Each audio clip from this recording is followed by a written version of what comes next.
মিডারে ছোটতে পাইরা বড় করছি। এখন অবশেষে শেষে টমির বাবু হইছে, 4টা বাবু হইছে। তাই ওদিন মামুন আসছে তখন বাবু হয়নি, কিন্তু মামুন যখন চলে গেছে তখনই বাবু হয়েছে। আর টমির খাদ্য কি জানো? টমি ফার্মে মুরগি ছাড়া তার খাবার চলেই না, সে ফার্মে মুরগি খাবে। আর এখন 4টা বাবুকে ও খাবার খেয়ে কি সুন্দর করে দুধ খাওয়ায়, মা বলে কথা। পশু পঙ্গি সবাই মার কি একটা আদর, কি একটা তাই দেখলে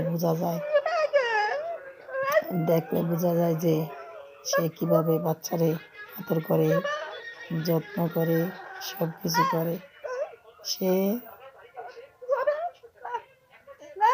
মনে করো খাবার ছাড়া কিছুই করে না।